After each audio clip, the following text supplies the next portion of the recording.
J'adore Netflix. Netflix, c'est génial car ça permet l'accès à un paquet de films en bonne qualité et pour pas cher. J'adore Netflix car ça permet une vraie liberté de visionnage. C'est pas comme au cinéma où on peut être emmerdé par l'incivisme par exemple. Au moins là on organise notre séance comme on le veut. On a accès à une multitude de séries, des anciennes, des récentes. Il y en a tellement que si une ne te plaît pas, tu passes directement à une autre. Netflix, c'est génial parce qu'un grand nombre de personnes à travers le monde peut regarder un nouveau film en même temps. J'adore parce que ça laisse encore plus de liberté aux réalisateurs. D'ailleurs, c'est important de le préciser, certains films n'auraient jamais vu le jour sans Netflix. Et Netflix, c'est super parce qu'il te propose des films en fonction de tes goûts, selon les films que tu aimes ou non. Ce qui est génial aussi, c'est que Netflix pose toutes les œuvres sur un pied d'égalité. Contrairement au cinéma, qui lui privilégie essentiellement les blockbusters, ici, même les œuvres secondaires sont visibles. Netflix, c'est génial.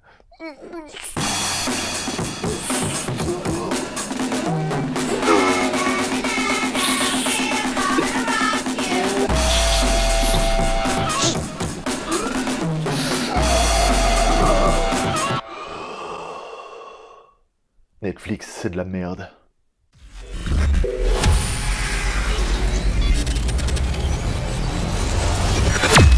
Salut à tous! Alors évidemment, cette vidéo n'est pas faite pour vous dire si Netflix c'est génial ou si Netflix c'est de la merde. Cette vidéo est faite pour apporter des pistes de réflexion et de mettre un petit peu de demi-mesure dans une ère où il est de bon ton d'encenser ou alors de démolir complètement. Il y a des bons côtés à cette plateforme et des mauvais. Et ce qui m'intéresse aujourd'hui, c'est de vous exposer mon point de vue sur tout ça. Mon point de vue qui est bien plus nuancé que ce qu'on peut entendre partout. Les points énoncés en intro de cette vidéo sont vrais, mais ce ne sont bien souvent que la partie submergée de l'iceberg. Partons donc plonger à la rencontre de cette partie immergée de l'iceberg.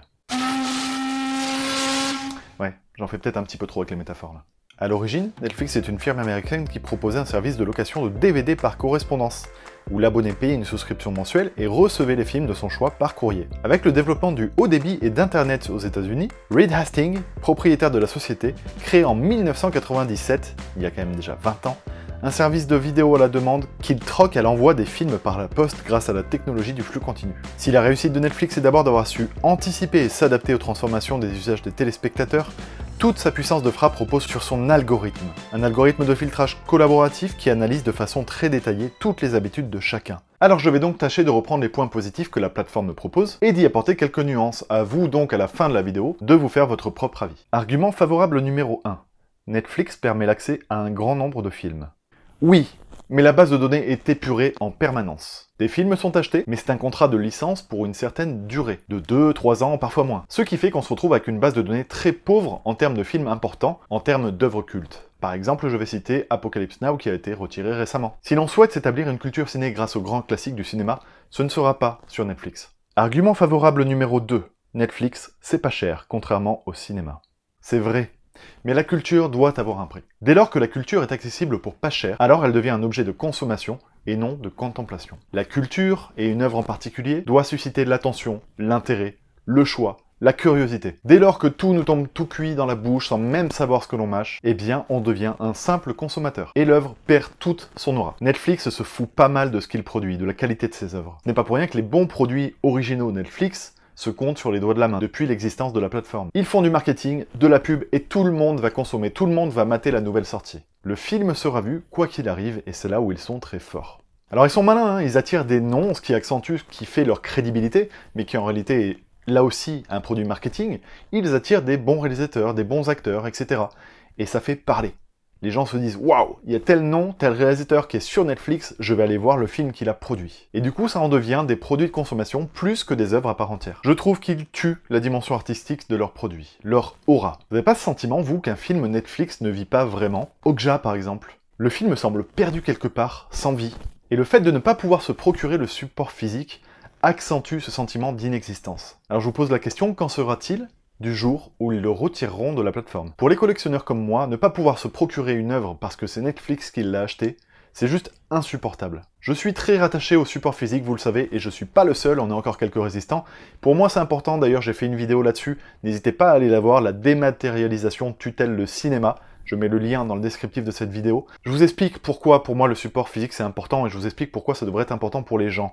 Et le fait de ne pas disposer de support physique pour les films originaux Netflix, je trouve que c'est un vrai problème. Et le pire, c'est que là-dedans, on n'a aucune information. Les films sortiront-ils un jour, dans 10 ans, 15 ans, 20 ans? On n'en sait rien du tout. Argument favorable numéro 3, Netflix se permet une liberté de visionnage contrairement au cinéma. Là aussi c'est vrai, mais ça me pose problème à plusieurs niveaux. Le fait de pouvoir mettre sur pause le film, d'être diverti pour X raisons, son téléphone, son ordinateur, quelqu'un qui sonne à la maison, pour X raisons, et franchement il peut y en avoir un paquet de raisons, eh bien ça nous sort fatalement de l'œuvre. Au cinéma on est en quelque sorte prisonnier, on peut pas vraiment faire ce que l'on veut. On peut pas parce qu'on a la pression du regard de l'autre, on peut pas parce qu'on est dans un espace fermé, que le téléphone est interdit, logiquement, on est dans le noir et puis il peut pas se passer 10 000 choses. On n'est plus concentré, on n'est plus disponible pour l'œuvre qui va vivre sous nos yeux. Alors oui, vous allez me dire, au cinéma, il y a bien les pop-corn, il y a bien les gens qui parlent et qui font n'importe quoi. Et c'est vrai, quand ça arrive, c'est juste un enfer. Mais avouez que, hormis pour les films vraiment commerciaux, les gros blockbusters, etc., c'est quand même relativement rare. Et quoi qu'il arrive, il y aura toujours beaucoup moins de sources nuisibles que dans son salon. Même si dans son salon, justement, c'est des sources qu'on n'imagine peut-être même pas, qui attirent juste notre attention, notre concentration. C'est moins visible, mais ça nuit tout autant. Ah, puis alors le téléphone et l'ordinateur, il n'y a rien de pire. Il n'y a rien de pire pour consommer une œuvre plutôt que de la contempler. Honnêtement, même moi qui suis vraiment très accroché à la façon de mater un film, ça m'est déjà arrivé de me retrouver avec mon téléphone et de me dire « Merde, mais qu'est-ce que t'es en train de faire là ?» Je regarde l'œuvre, mais je m'en fous, je la regarde parce que j'ai envie de dire que je l'ai regardée. Mais en réalité, on n'est pas du tout concentré sur le truc. Autre notion favorable plutôt pour le cinéma, le partage, la notion ultime, la plus importante. Au cinéma, même si vous ne parlez pas avec les gens qui sont autour de vous, vous communiquez avec eux. Que ce soit par le regard, par le rire, par les émotions, par les frissons, par l'atmosphère ambiante, vous communiquez avec les gens qui sont autour de vous. Et puis au cinéma, on fait l'effort de se déplacer, ça compte. Ça nous tombe pas tout cuit dans le bec. Ça demande du coup une démarche, on fait l'effort de se déplacer, donc on s'est peut-être rencardé un petit peu sur le film, sur le réalisateur, sur ce qu'on va peut-être aller voir, ce qu'on n'a peut-être pas envie d'aller voir, etc. En tout cas, il y a une démarche de curiosité qui est favorable à la culture. Alors vous allez peut-être penser pour le partage, ouais c'est bien beau, mais Netflix justement, tu peux le mater avec des potes, c'est génial, quand t'as un film qui sort, tu fais une soirée ciné à la maison, on est 10 à la maison, etc. Oui, certes, mais ce sera pas justement avec des inconnus. Le cinéma, quoi qu'on en dise, rassemble. Et à une époque où on n'a jamais été autant dans l'individualisme, eh bien Netflix nous y renferme encore plus, malheureusement. Argument favorable numéro 4. Netflix crée une alternative au cinéma. Effectivement. Alors par contre, reparlons rapidement de la chronologie des médias. Un film va sortir en salle au cinéma à l'obtention du visa. Le support physique, lui, le DVD, le Blu-ray, etc., sortira 4 mois plus tard. Ensuite, en France, il y a des arrangements avec Canal+, et les chaînes télé qui vont diffuser les films sortis quelques temps après le cinéma. Donc Canal+, ce sera 10 mois plus tard, etc. Vous savez lire, vous êtes fort. Les chaînes de télé qui vont coproduire les films, ce sera 22 mois plus tard, 22 mois après la sortie cinéma, ils pourront être diffusés sur leur chaîne. Et les autres chaînes pourront diffuser plus de 30 mois après la sortie au cinéma. Ensuite, on va retrouver ces films-là en SVOD, donc ça c'est la vidéo à la demande, 36 mois après pour les payants, et 48 mois pour ceux qui sont gratuits.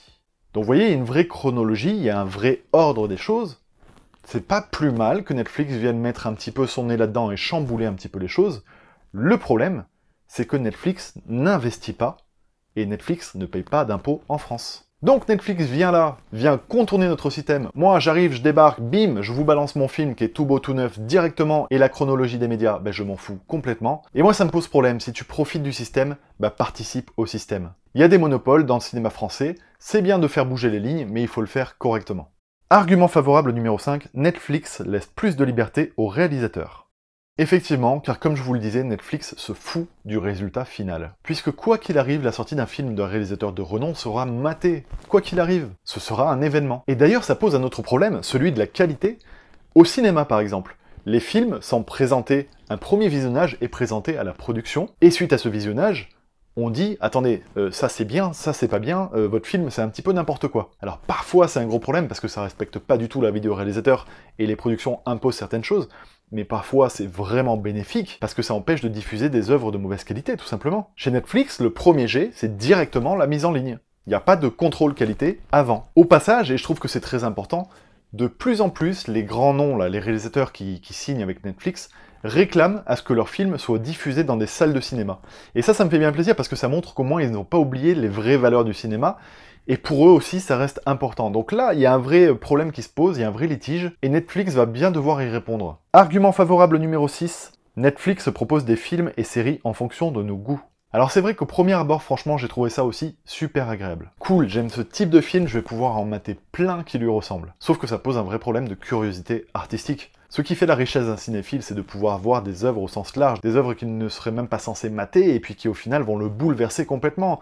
Un truc où tu t'y attends pas, et tu le regardes et tu dis mais ce genre de film là c'est pas fait pour moi, et tu te prends une claque, il n'y a rien de plus génial. Et le problème avec Netflix, c'est que si on te propose que des trucs que tu es censé aimer, forcément tu vas les aimer, mais ta culture ciné là va être unilatérale. Puis ça me pose aussi un tout petit problème de démocratie. Alors là vous allez me dire, mais qu'est-ce qu'il raconte? Il me parle de démocratie. On nous propose des films selon un algorithme, c'est-à-dire qu'ils définissent un petit peu nos goûts, ils définissent comment on fait les films, et hop hop hop, ça correspond, ça on te le propose.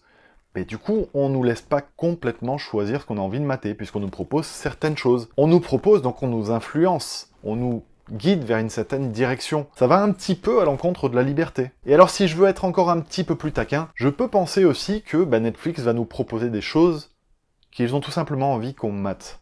Ça correspond à notre algorithme, ok, on n'en sait rien du tout. Netflix nous propose des choses qu'ils veulent que l'on regarde. Alors vous allez peut-être me dire que je vais chercher trop loin, hein. C'est peut-être vrai, je vais peut-être chercher trop loin. Ce n'est qu'un petit argument. Bref, en conclusion, vous l'aurez compris, Netflix ce n'est pas soit tout noir, soit tout blanc. Il y a du bon et du mauvais comme dans tout.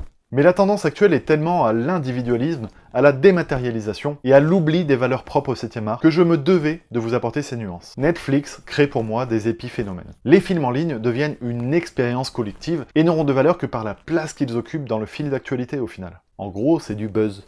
Honnêtement, il y a quelques mois passé pour un con celui qui ne connaissait pas La Casa de Papel. Alors que franchement, La Casa de Papel, c'est pas extraordinaire. Sauf qu'il fallait absolument l'avoir vu, il fallait absolument l'avoir maté sur Netflix parce que tout le monde en parlait.